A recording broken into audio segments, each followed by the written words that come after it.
tilted, but that's fine. All right, let's open your lab manuals to page, I think it's 40. Should be 40.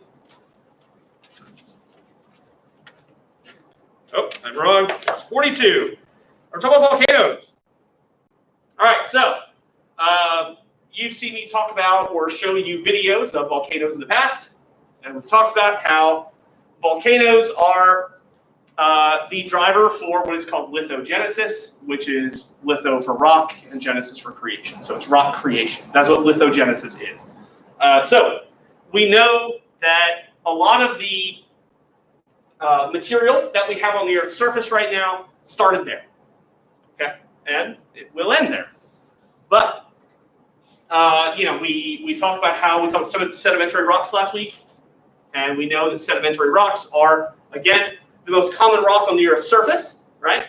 Because of the weathering that occurs, the transportation of material, and the deposits. We talked about this: the weathering, the mechanical, the chemical.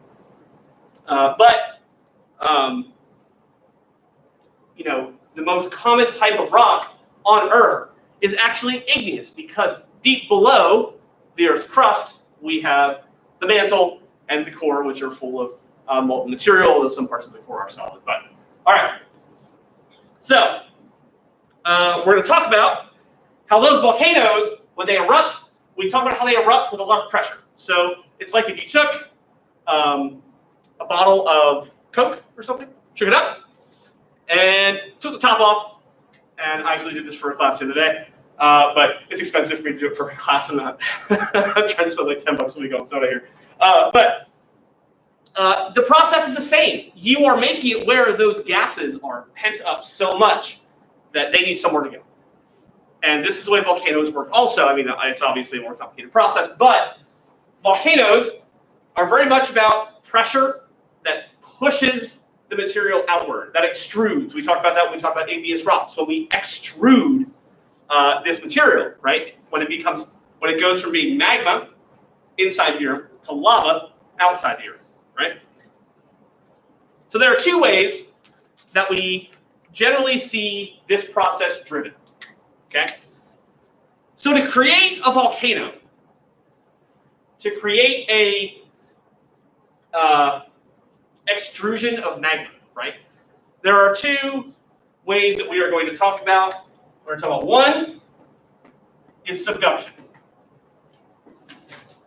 All right. So subduction, you see there's a diagram on page 43, right? So on page 43, you see that there are two plates. That's what that image is showing you. There are two plates. And they are typically oceanic and continental. So the continental plate is generally lighter and kind of floats a little bit on the Earth's crust, right? Where the oceanic crust is usually heavier, denser, and what happens is that heavier, denser crust goes beneath the continental plate, right? So as that plate plunges down into the Earth, it starts to melt. So you see on the image here, you see that oceanic crust just plunging beneath the continental crust. But what happens is once it melts, the magma is now lighter than it was before. It's not dense. It's not so dense, but it's not solid, right? So this liquid magma needs somewhere to go. This molten rock needs somewhere to go.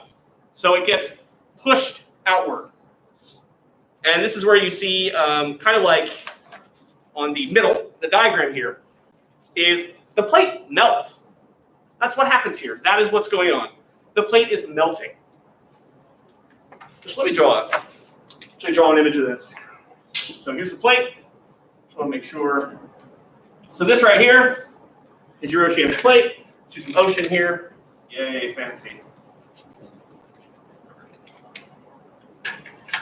And then you have your, looks like brown, but okay. So it starts to melt as it plunges, right? So what happens is, and you remember how we talked about gravity separation? You remember us talking about this? So when you spin something, right? When you spin something, with the Earth is the denser elements tend to stay closer to the center, but the lighter something is, because of the Earth's spin, it gets thrown outward, okay? And this is the same process. So you get a volcano, because what will happen is just break through the crust and build up and build up and build up until you have a volcano.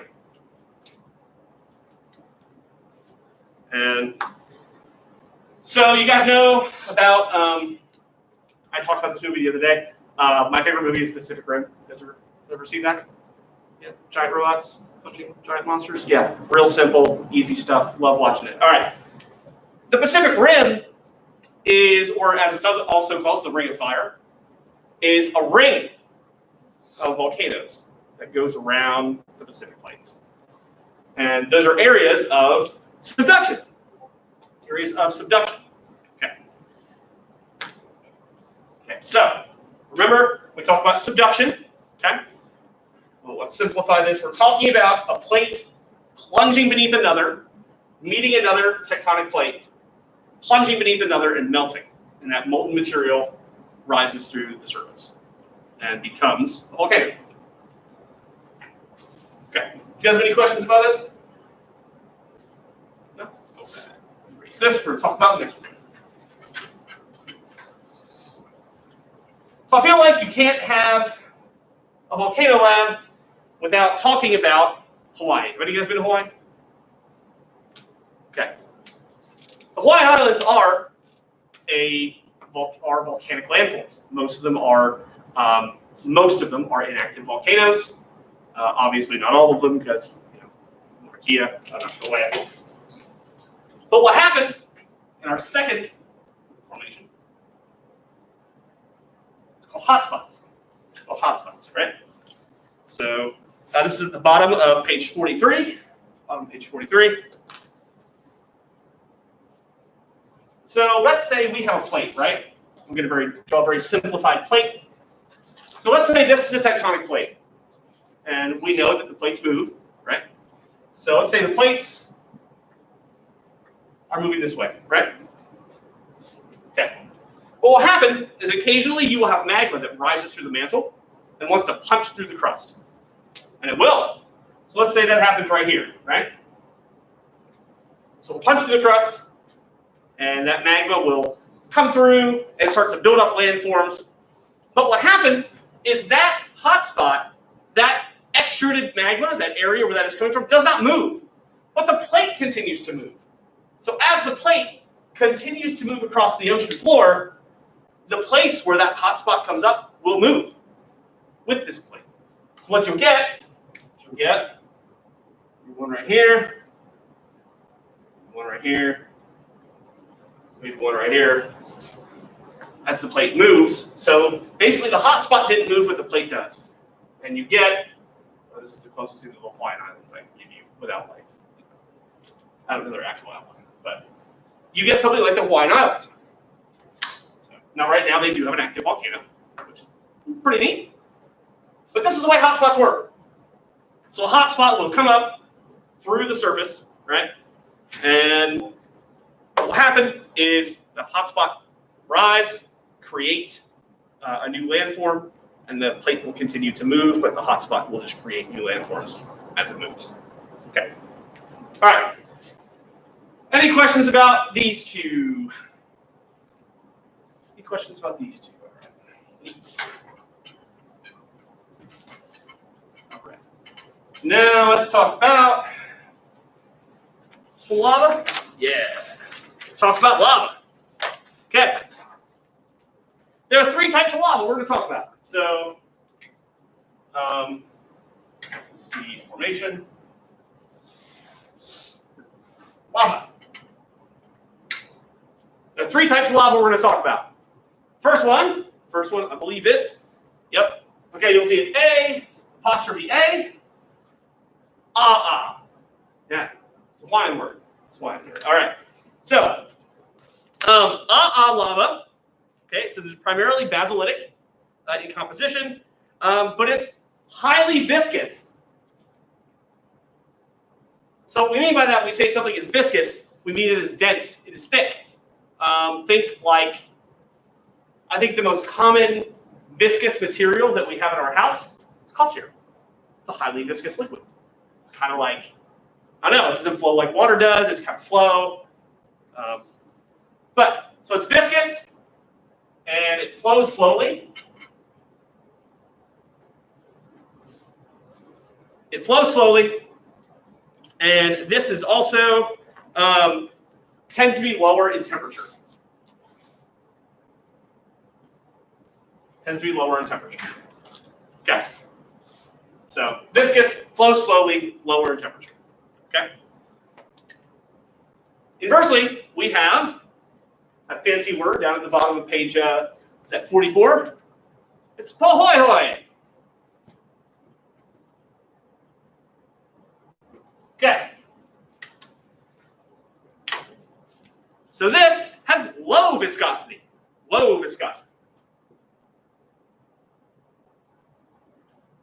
Which means that it flows more freely. Quickly and freely.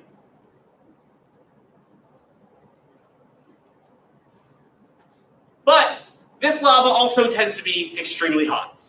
Extremely hot. Now, I know when we talk about cool lava, we're not talking like 100 degrees here or 200 degrees. We're talking about even flows are about 1,000 degrees C. Pohoihoi flows tend to be like 1,200 degrees C, which is just, that's hot. Very, very hot. Okay. So, higher in temp. Okay. And the third type of lava is not so much, the third type of lava can be either one of these. But it is its own because it makes its own formation. So pillow lava. So occasionally what will happen is you will have volcanic rock that you find underwater. Now, do you guys remember what volcanic rock that when exposed to water creates a very glassy texture? Do you guys remember this? Yeah? So we talked about obsidian, right? Okay. Pillow lava is a bit like that, where it enters the water, okay? But what it does is it creates these like rounded textures, right? But what will happen is sometimes those will break. Those will break, right? And create more, and more. So it tends to be very pillowy looking, okay? But they have like a shell-like. That's the term I want you to use for this, is shell-like. It will create an outer hardened shell.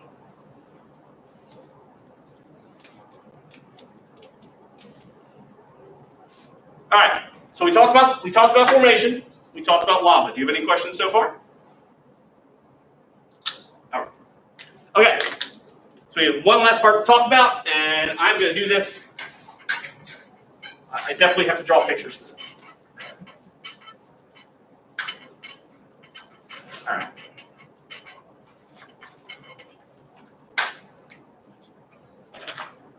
So there are different types of volcanoes. This is something we find here, not only on planet Earth.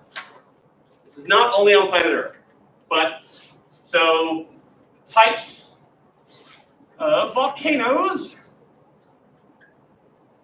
Pardon my really terrible writing. Types of volcanoes. Okay, so in the middle of page 45, we're going to start talking about cinder cones. Cinder cones. Okay. So if you were to draw me a volcano, if I were to say, hey, come to this board and draw me a volcano, 9 times out of 10, somebody would just do this. 9 times out of 10. This has been me my whole life. Yeah. All right. That's kind of accurate. That's a cinder cone. This is a cinder cone volcano. Okay. So what happens here is you typically find this like bowl-shaped area at the top. You can find like calderas like this, okay? So when we characterize a cinder cone, right, so it tends to be a little steeper on the sides and has typically typically one volcanic vent. Right? So it's a central vent and a cinder cone crater. Okay, a central vent and a ball-shaped crater. So, going to go CV. CV equals central vent. Central vent and a bowl-shaped crater at the top. Okay. Also, sometimes in these bowl-shaped craters, you can find like really dynamic rock formations, generally that are like rock fragments, I guess would be a good word for it. Okay. So cinder cone. Oh, we were actually write that down. It's a cinder cone. Cinder cone. So bowl-shaped top and a central vent. These are what you need to know. Okay. So now we're going to have composites.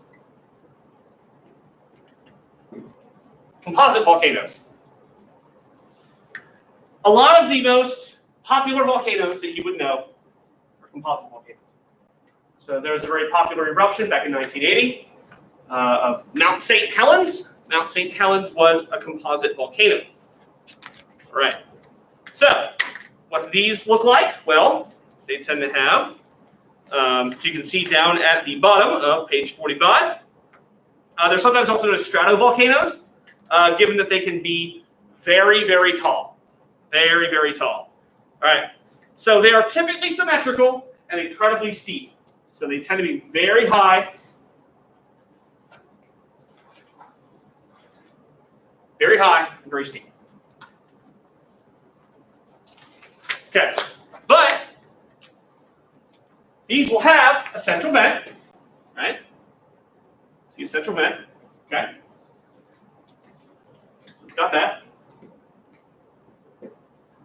But it will also have what are called, we'll have some volcanic dikes. It will have fissures. You'll see fissures where it'll just kind of pop out. Okay, so a central vent, dikes, fissures, other volcanic outcroppings. And these tend to be very, very high. Very high. Now I say that, but we're going to talk about the third type of volcano, which this volcano we talked about. I told you how there are volcanoes at other places in the solar system, right? So I think the most popular is the moon of Io around Jupiter is volcanically active, so much so that when we sent a satellite the first time, when Galileo first went by and photographed it, we got pictures of it, and then when we sent Mariner after it, it came back and the surface has completely changed because it was that active. So, but the largest volcano in our solar system, the absolute largest volcano, is on Mars. It's called Olympus Mons. Olympus Mons, and it is a shield volcano.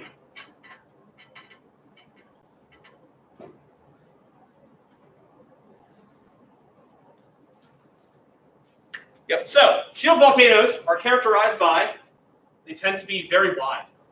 Okay, very wide. So we have cinder cones, which are, pretty standard, kind of steep, usually not too high. We have composites, which are your stratovolcanoes that reach into the atmosphere to have steep sides and are very dynamic. But then we have the shield volcanoes, which kind of take their time. So shield volcanoes do have a central vent, right? But they also tend to have a magma reservoir. Okay? So the reason why the largest volcano in our solar system is a shield volcano is probably because the magma reservoir underneath it just kept pumping out magma over the years. But what happens is it will erupt. It will erupt, but it will not erupt in the typical way that I have shown you before. It will not be these explosive extrusions. Okay, what will happen is it will slowly just toss out magma, right? And over time, it'll build, and it'll build, and it'll build, slowly over time. To give you an idea, Olympus Mons, from one side to the other, in terms of its width, 70 miles. Imagine a volcano that is 70 miles wide. Yep. And reaches, I think it's 6 miles into the atmosphere. That is actually the Martian atmosphere, it's like 1% of Mars. But 6 miles. 6 miles high and 70 miles across. And we have some of these. So the largest formation on planet Earth is not actually Mount Everest. We talk about Mount Everest because it's the highest height above sea level, about 29,800 feet, right? But that is not the case. We have, was it Mauna Kea, which is actually underwater and makes up part of the Hawaiian Islands, is the largest, absolute largest landform on planet Earth. And that is shield volcano. The amount of time it has taken. And so yes, it will erupt, but things like this tend to erupt more frequently, not nearly as explosively, and they build up over time. So you still have the central vent, the magma reservoir.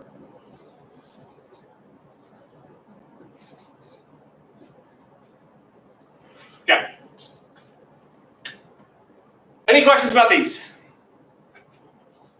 All right, here's the thing. I want to talk about these in particular. And kind of, I guess, a philosophy of mine is if you are taking the test and you are having trouble describing the volcanoes, you are having trouble telling me in words what you know the differences to be, draw me a picture. Draw me a picture. I promise you, if you cannot tell me that a cinder cone has a bowl-shaped thing to it, but you draw this little, bowl shape to it, you know it's there. I mean, I understand if you might not be able to find the words.